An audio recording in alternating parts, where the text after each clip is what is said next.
ang contempt is not a crime.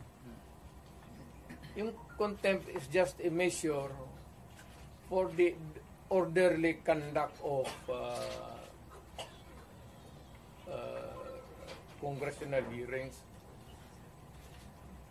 or during the plenary, kung may naggawa ka doon na disturbance or yung disorderly conduct, hindi natin if they would put it that way,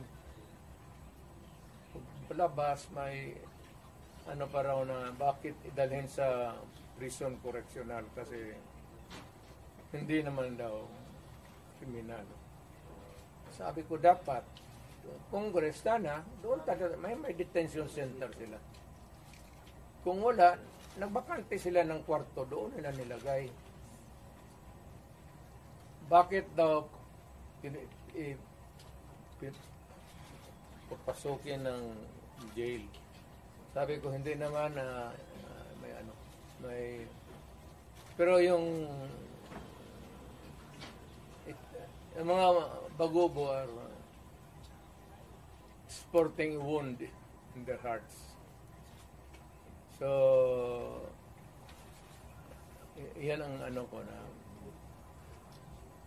hindi naman ito nakapalibot yan doon sa pati norte ang mga bagubo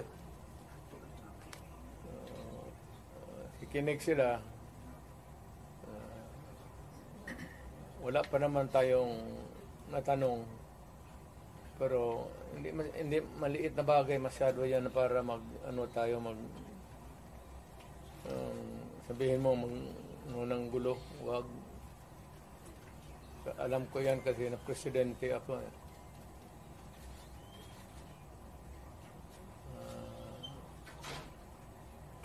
Yun lang, hindi ako magdagdag kasi i-reserva ko muna yung akin.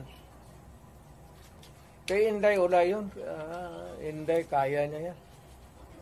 Insignificant pa siya doon. Kasuhan man nila si Inday, di kasuhan nila. Hindi naman makulong yan. Hindi talaga mapakulong yan. Kasi patayin mo yan, mag-uwi ang Davao yan. Wala yan. Hindi ako I'm more concerned doon sa kaso ni Zulaika. Kasi she might have suffered a heart attack.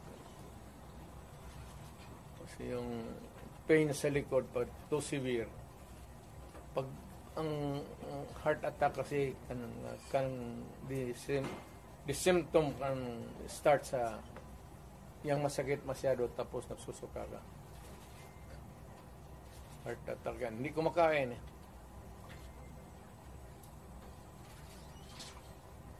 Pero yung sa Congress, wala muna akong wala akong pag-usapan pa namin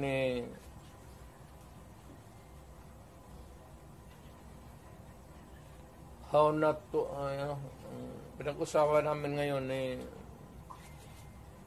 Martin Delgra pati puro man kami abogado is how not to destroy a republic.